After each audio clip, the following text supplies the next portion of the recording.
Of the Beaufort Regional Chamber's webinar series, helping businesses respond to the COVID-19 crisis and bringing you the information and connections and people you need to make the best decisions for your enterprise. This is a hot topic. We had a lot of registrants, and I know there are still people getting on the line. We are also going to record today's call to make it available to folks who couldn't join at this time but still wanted to get the information.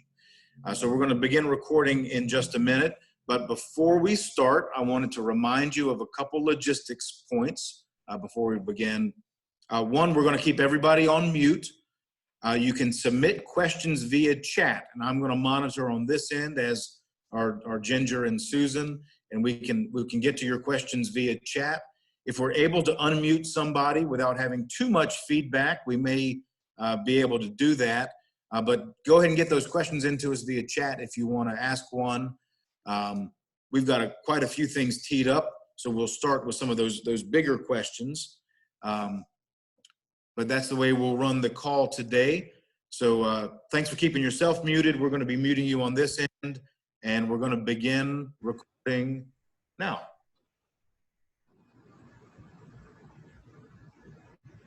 All right. Welcome, everybody. It is Tuesday, May the 5th, and we are on a webinar for the Beaufort Regional Chamber today with our guest speaker, William Furman. William is an incredibly busy guy, particularly at this moment. He serves as the Senior Area Manager for the South Carolina District Office of the U.S. Small Business Administration. He's based out of Charleston, South Carolina, and manages SBA works across the coast. He's always a terrific asset for the small business community, the Chamber of Commerce community, all across our part of the state.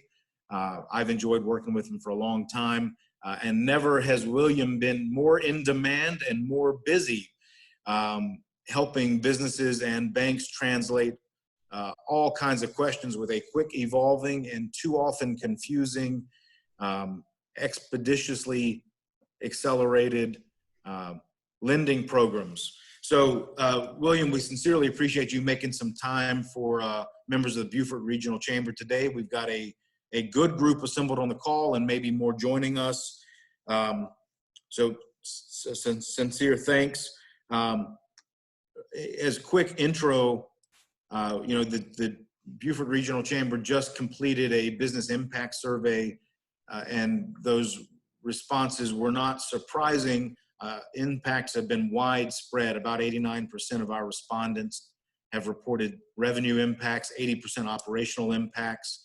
73% of survey respondents have sought, 83% of survey respondents have sought assistance from the SBA, including the Paycheck Protection Program, Economic Injury Disaster Loan Program, or both. And we know from those survey responses that there's been a variety and range of experiences in seeking those loan programs. And so the purpose of today's call was to really get some clarification on where we're at. We know everything is not 100% clear yet, and there are still rules and regulations being promulgated. But we wanted to kind of dig in on both programs. I've got a series of questions, kind of the FAQs. And before we get to questions from folks on the call, I wanted to run through a few of those with you, William. So this is kind of, let's start with PPP, the Payroll Protection Program. Right now, sure, we're in round 2. Where are we at? What's the remaining balance on funds? What's the overall status on round 2 of PPP? So number one, thanks for inviting me. It's good to be here. I always enjoy working with all our businesses down in Beaufort, and quite honestly, I'm looking forward to the day, and hopefully that's not going to be in the too far future, that I'm able to come down and physically be there with you guys again. Really looking forward to that. Ian, you kind of hit the nail on the head earlier when you said ever evolving, and so this program, both PPP and economic injury disaster loan, or EIDL, as we call it, they continue to change.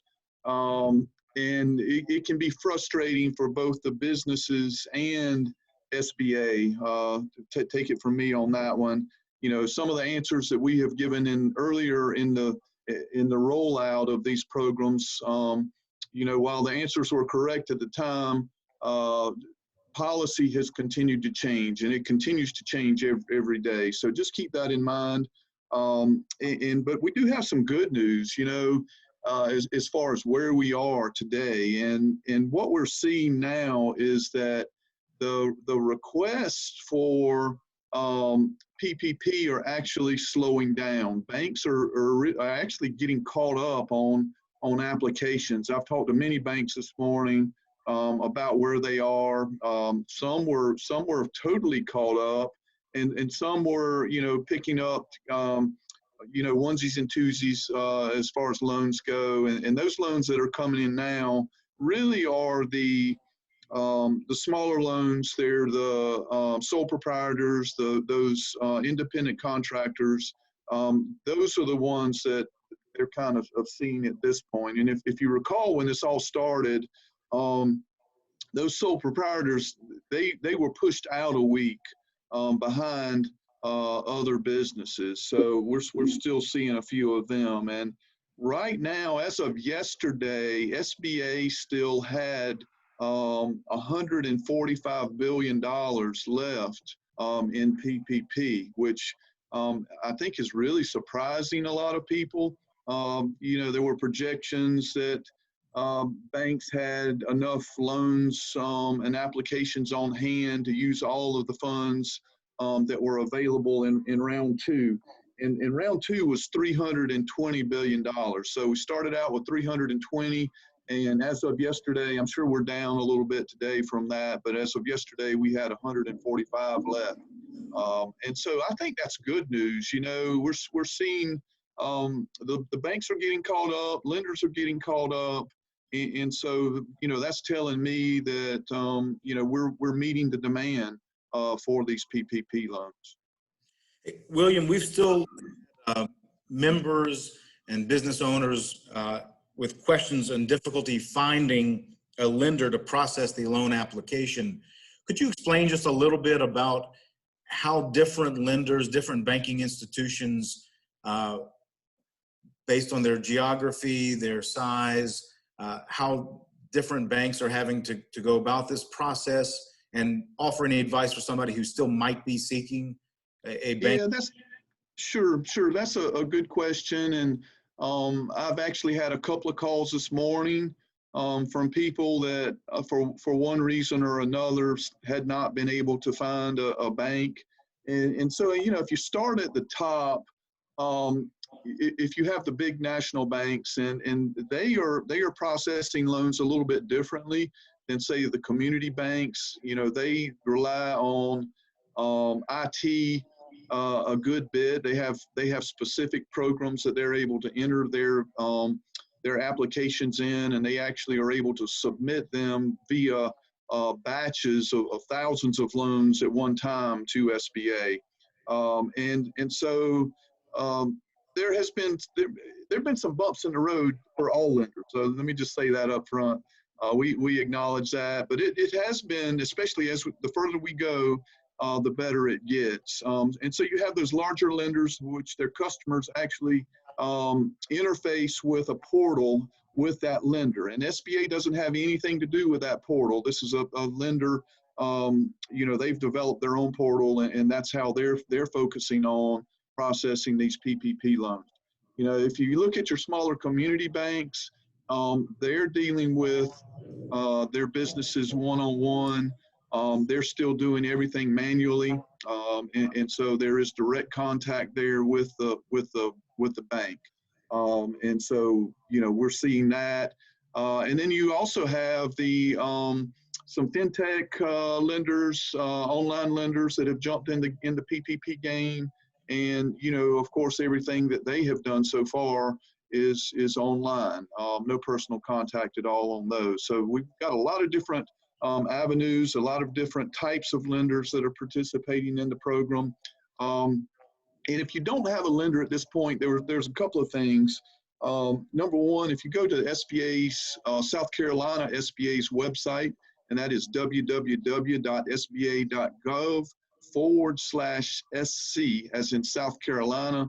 If you look down at the bottom of that page, we have resources there.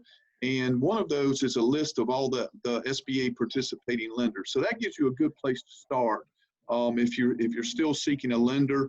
And at this point, if you're really having trouble, I don't mind you giving me a call.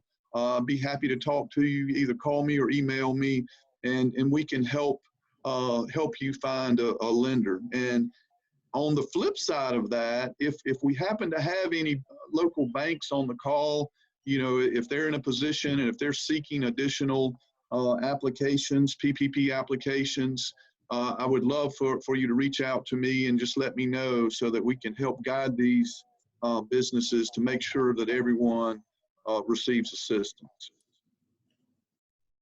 Thank you. And I echo those calls from either folks on the banking end or members who are seeking advice. We're happy to be that referral service and that connection service as well here at the Chamber team, and we'll work closely with William on that.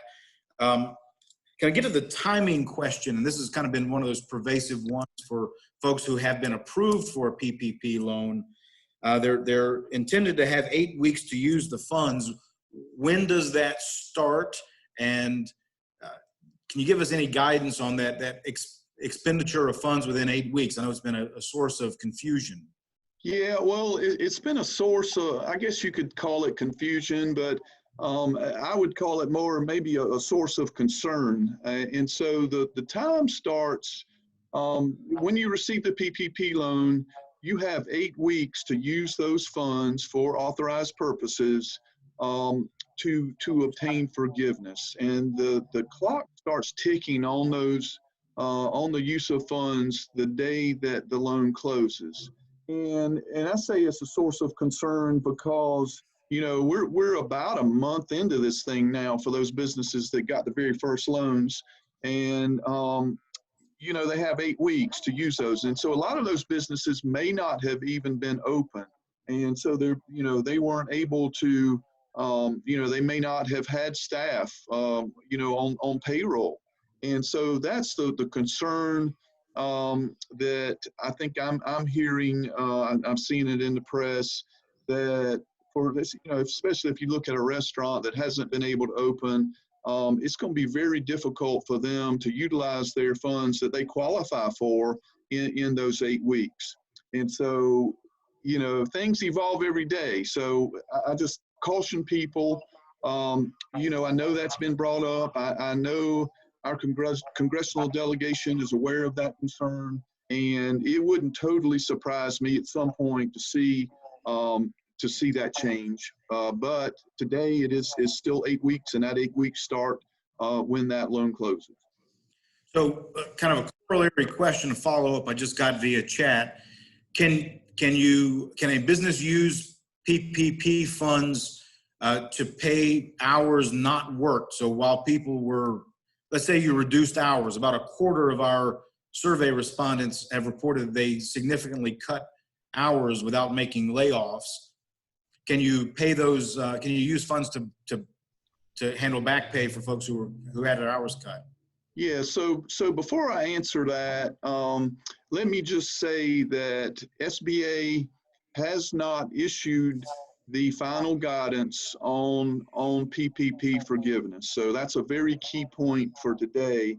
And unfortunately, that's going to limit me on, specifics that I can give you on the debt forgiveness. And so SBA is behind on where they, actually they've passed the deadline for issuing that guidance. So hopefully we're going to see that any day. So, why are we behind on issuing that guidance? I can't answer that definitively, but that tells me that some things are going on in the background that we're trying to work out to assist those businesses in these types of situations. So with the question, that employee would be on some type of leave. If they are, I would not see any problem at the end if if you're paying an employee and if you had them on some type of leave where they were not actually at work, but you were compensating them with payroll. I don't think that would be, I don't see where that would be a problem, and I think it should be forgiven. That's my, and I hate to say that, but that would be my opinion today. But we don't have any of that in writing, but hopefully we'll get that in the future.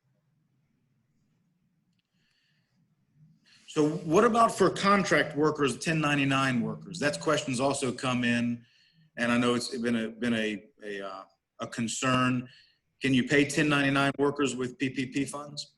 Yeah, so there are two sides to this question, and 1099 type employees are actually independent contractors that you're paying with your business, and so those 1099 folks can actually apply on their own for a PPP. So they're independent contractors. You, the business, are not able to claim them for payroll, but they can actually apply on their own for PPP. And that's that is the group that we're seeing the most of, I think, at this point, as far as those PPP applications go. So it's important. So we're still seeing a lot of confusion on that too. So people don't really, those independent contractors and sole proprietors, a lot of them still don't understand that they can apply and are eligible for a PPP loan. So this kind of gets to that point. What about a member's draw or the business owner paying him or herself? Is that an allowable expense? And what kind of track record do you need to show to document the being forgivable?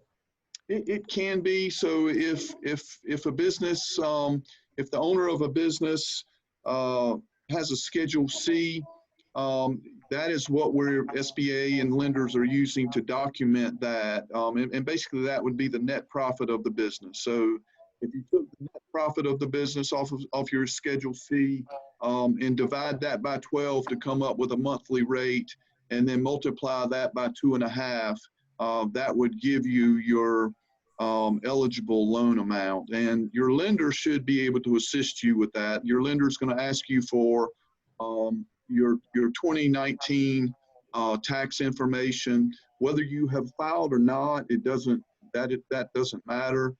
But they will need your tax information and payroll information for 2019 to arrive at your what you are qualify for as far as the PPP loan amount. Can we talk about the status of employment, the folks who had to go into layoffs and are now trying to make rehires? Are there any provisions for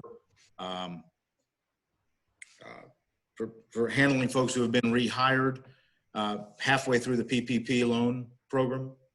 Well, that's one of the driving factors for PPP is to get those folks back in business. And so one of the concerns we're having is that if you have employees and you're trying to bring them back and they refuse to come back for whatever reason, is that business going to be penalized in the forgiveness process for those types of employees?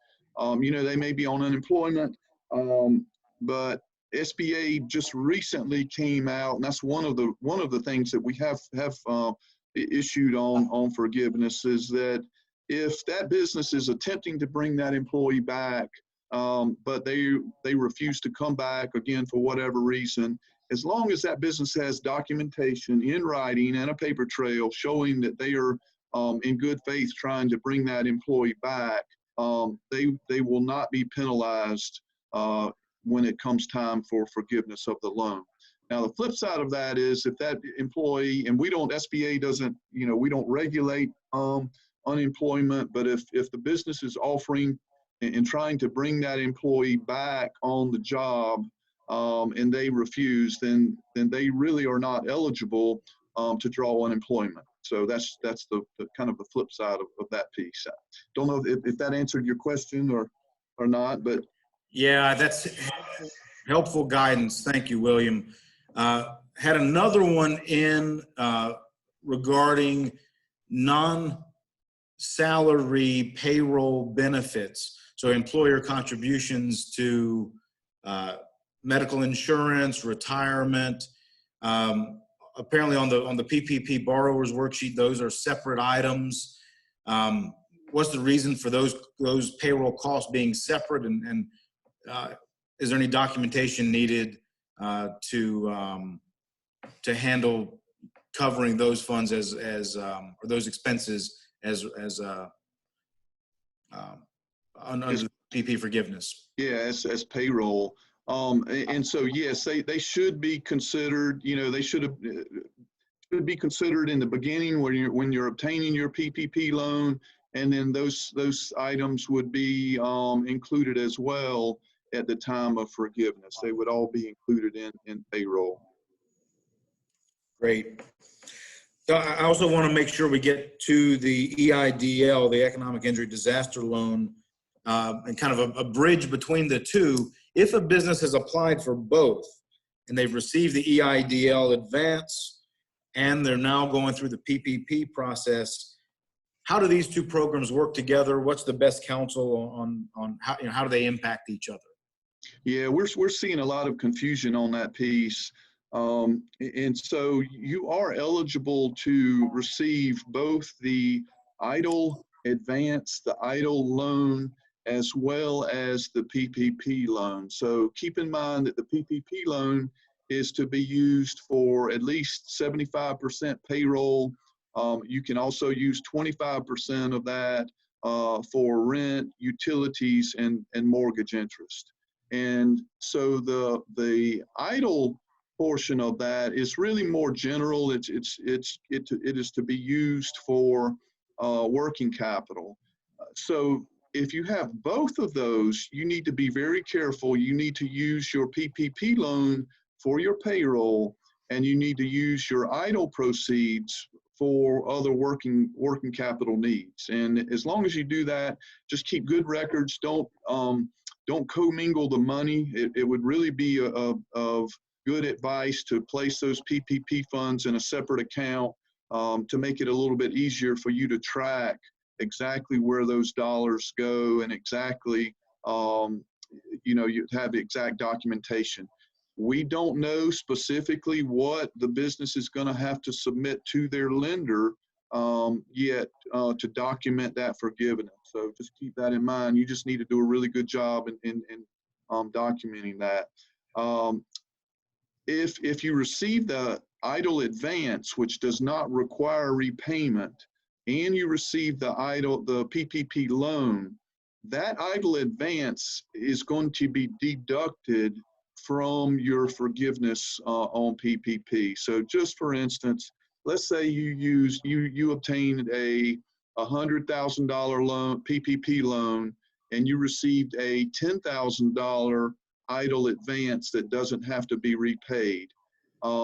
That $10,000 EIDL advance is going to be deducted from the debt forgiveness on your PPP. So if you spent all of your PPP funds exactly as they were supposed to have been spent, and you were going to have your entire loan forgiven, you would still have $10,000 that would have to be repaid due to the receipt of the EIDL advance. That's helpful. And just a quick reminder for everybody, the EIDL loan, those are not forgivable except for the advance. That is $1,000 per FTE up to $10,000, and was intended to be processed early after the application. The remainder of an EIDL loan, an EIDL loan that a business takes out, is not forgivable. That's absolutely correct. And it'd probably be a good point for me to jump in and maybe just talk a little bit about where we are with EIDL. Please. Yeah, so When we used the first round of the PPP funds, SBA also closed the application portal for the EIDL program due to the limitation of funding. And it was really due to the limitation in funding as well as the overwhelming response from the public nationwide on the EIDL program. The SBA Office of Disaster Assistance really just became overwhelmed and could not keep up with the number of applications that were coming in. So they closed the portal, and we did receive additional funding in that, $60 billion in round 2 for EIDL. Now, SBA did not open the portal when we received those funds. They were trying to allow the Office of Disaster Assistance to get their arms around all the applications they had and try to get that back in order. And so we're just now starting to get to the point that the application portal has been reopened, but only for 2 groups. And those 2 groups are, number one, those individuals that applied for EIDL back in March that did not have the opportunity to apply for that immediate advance. If they have not reapplied for that, they need to go into the EIDL portal today and reapply. Okay, so if your application number was in what we call the 200 series, if it started with the number 2 and you have not reapplied, that means that you need to go back into that portal and reapply so that you can apply for the up to $10,000 immediate advance. So that's one group. The other group is that SBA, I told you we change things daily, right? So keep that in mind. For the longest time, I'm telling everybody that agricultural producers are not eligible for EIDL. Well, yesterday that changed. Now, Congress and the President saw the need for our agricultural producers to have access to EIDL funds, and they are now eligible to apply for EIDL funding. So that's agricultural producers that can go into the portal, as well as those initial applicants that did not get the opportunity to apply for the immediate advance. I'm hopeful that within the next few days to week, SBA will continue to catch up. They'll give those applicants that I just mentioned the opportunity to get into the portal, and then we'll open that again for the rest of small businesses. Yeah, that's helpful clarification. And I want to just help reestablish one real simple baseline, the difference between EIDL, EIDL, and PPP. The EIDL loans are applied for directly through the SBA portal. PPP loans are applied through your local or through a bank, through a banking institution. So if you're confused about which loan category we're talking about, you would have applied directly through the SBA's website for an economic injury disaster loan. It had a forgivable portion up to $10,000, $1,000 per FTE. That was a forgivable, essentially a grant, which is deductible from the PPP loan. And then you would have a balance that you'd be eligible to take as debt at a preferred rate under the EIDL, which I believe is 3.25% for small businesses, for for-profit. Yeah, for-profit 3.75, and one of the and there are a couple of things that go along with that. Many times the EIDL make more sense than the PPP for a business. So the EIDL, it is a other than the immediate advance, it is a loan. It is not forgiven, but it has an interest rate of 3.75%. The terms can go up to 30 years on that, and then it also comes with a 12-month deferral. So if you applied for a loan, you got your immediate advance, and you needed working capital to reestablish your business, you get this loan at a low interest rate, and you don't have to be concerned about making a payment until this time next year. So that, I think that can be very helpful to a lot of businesses. And again, you can use both. You can have the EIDL as well as the PPP. William, any status on the timeline of EIDL loan application announcements? I mean, so folks, let's say I applied on March 26th and it's currently May 5th and I haven't heard anything yet. And I know there are folks in that boat. They may have gotten their advance. When might they hear about the loan? Yeah, and that is a source of pain. Trust me. I've talked to a lot of people, and they're frustrated. We're frustrated, and I mentioned that the Office of Disaster Assistance just became overwhelmed. So, I think it's taking about 5 weeks. I understand all applications or all applicants should have gotten a kind of a generic email over the weekend. I do know that I think they are starting to get caught back up. Now here's the key, and here's really a big point of frustration is that applicants cannot find out the specific status of their application. So we don't have that access, or we don't have access to that information here locally, unfortunately. And we do have a hotline or a customer service number that applicants can call. However, that number provides very limited information. But let me give you that number just while I'm here, just so you have it, and you can call that number. I just can't promise you that they're going to be able to give you any specific status on your loan, other than they may be able to tell you that it's in process or pending. But I don't know that they can give you anything specific. But that number, and this is for the Office of Disaster Assistance Customer Service, and that number is 1-800-659-2955. So 1-800-659-2955.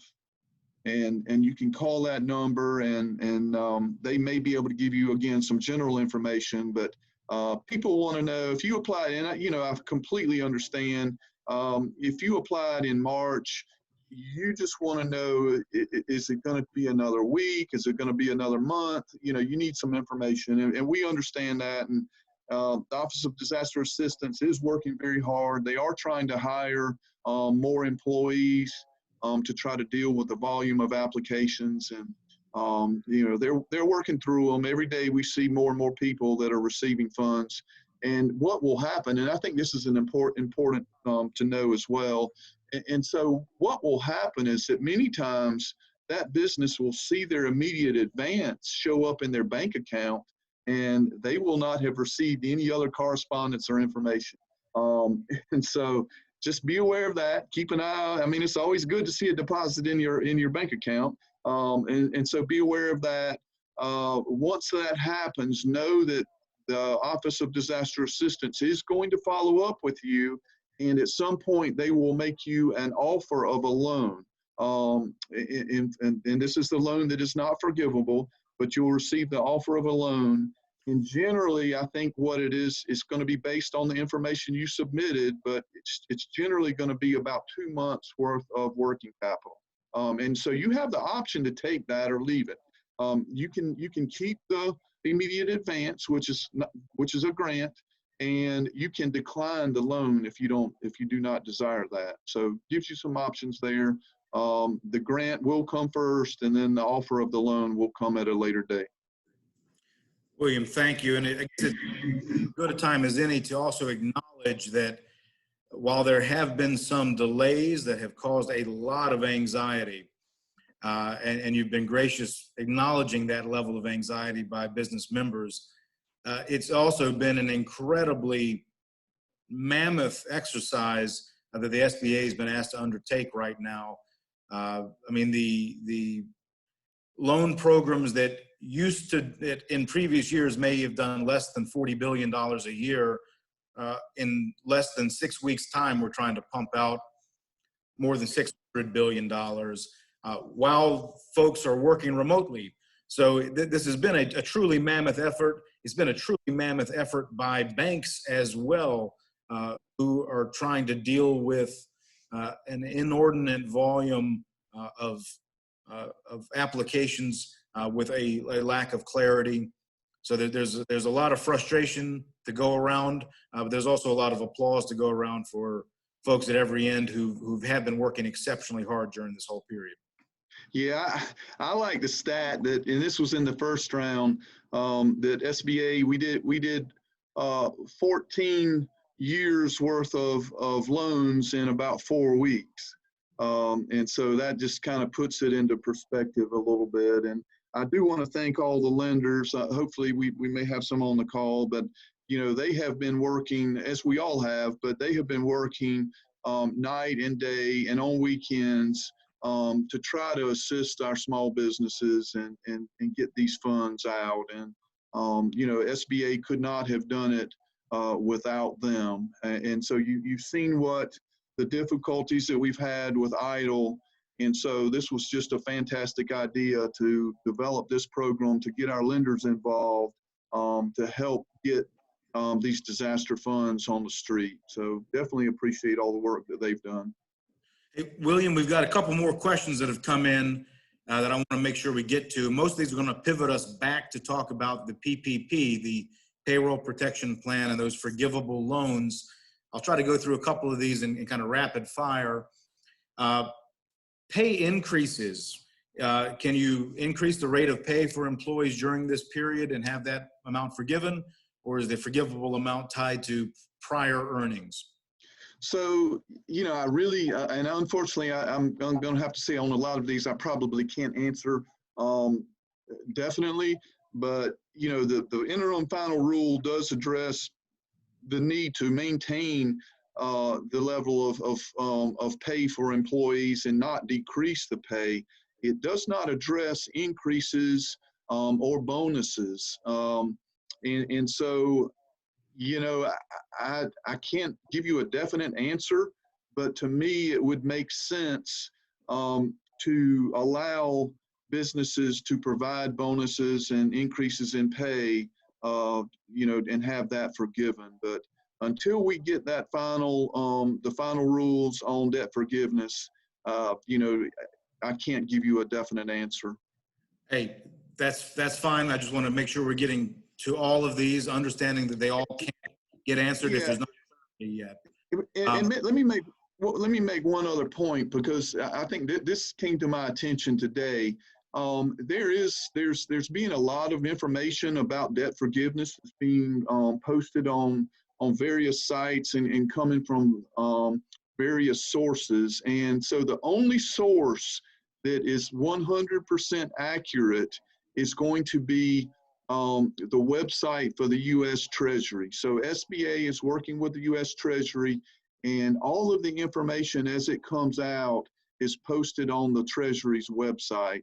And so just that's a kind of a helpful hint. If you want to keep an eye, if you have a small business and you want to try to stay ahead of the curve, especially on the forgiveness piece now, I would encourage you to check that site really daily. Every day they come out with new frequently asked questions where they post those and they post the answers. And then also they will post the interim final rule on on the forgiveness of the PPP loan when that is issued. So just a good resource there.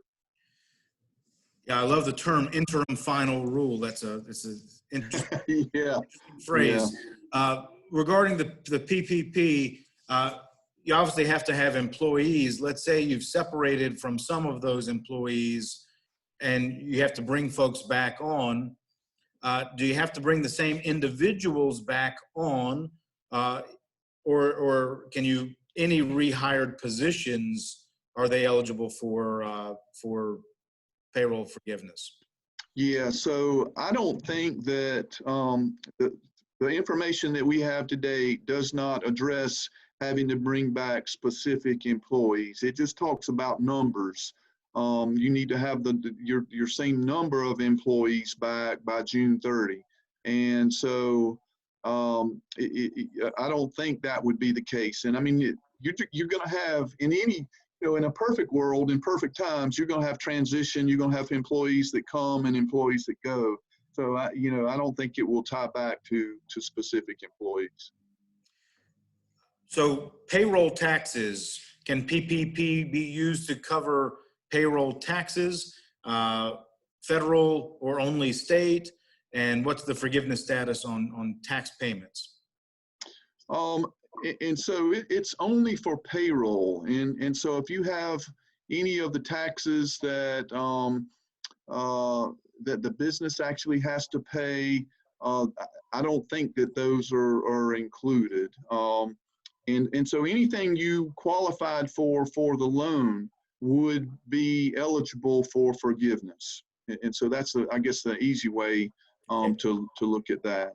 And if you get down, so that would be down to the salary, other benefits, up to 75% of the loan amount, or has to be 75% of the loan amount. The balance, the 25%, could be used for utilities, rent, and a limited other number of category of expenses. That's correct. Yes. Here's a question. I know we don't have ruling yet, so but I wanted to at least raise it. The question about PPP funds, forgiven PPP funds, being considered income and therefore taxable. I know this is ultimately going to be an IRS question. What's the status there? Yeah, and honestly, I'd have to go back and double check on the first IFR, that interim final rule that came out. But to my understanding, and I'm pretty sure it's in there, I read that, and it's been quite a while. But those funds that are going to be forgiven would not be taxable. Is the way I understand that. Okay. And I'll just announce to everybody, we expect to have a similar one of these sessions with a CPA in 2 weeks' time, when we're hoping by then we've got some additional ruling out.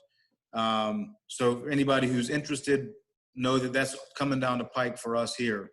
Let's talk about repayments real quick. If you're in a position to begin repaying, or when you're in a position to begin repaying either the EIDL loan, if you've received those funds, or a non-forgivable portion of the PPP loan,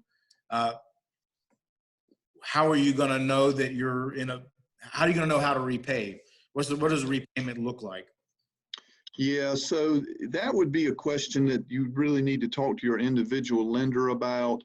As far as EIDL goes, once if you've received an EIDL loan, that is actually the loan part, not the immediate advance, you would work with the Office of Disaster Assistance, and they're going to structure your payments.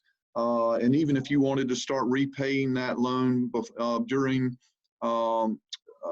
the period where the deferral period, you would be able to do that and without any problem. Lenders are still trying to get their arms around, they're just now starting to, as I mentioned, starting to catch up on making the loans. So short of paying the entire loan off, on those PPP loans that they are deferred for 6 months, hopefully the entire portion of that loan would be forgiven. And so that's the goal there. The goal is not to repay it. The goal is to have it forgiven, and not have to repay it. So until you reach the point where you're able to submit whatever the required documentation is, when we decide what we're going to do with that, I would recommend that you hold off and not try to make any payments on that loan. Again, the intent is to have it forgiven, but if it is not forgiven, you'll work with your lender and they will structure that and provide you with the information that you need to start making those payments. Great. Could you elaborate a little bit further about utilities? What kinds of utility bills what kinds of bills are considered utilities and forgivable in that 25% portion under PPP? Yeah, there was a one of the frequently asked questions on the Treasury site, I think, addressed that, and it references you back to what an allowable utility expense is with the IRS. And so, generally, I think we're talking about, electricity, water, cable, internet expenses, internet cost, all of those things you would normally associate with utilities. But it does reference you back to what's determined allowable via or through the IRS. All right.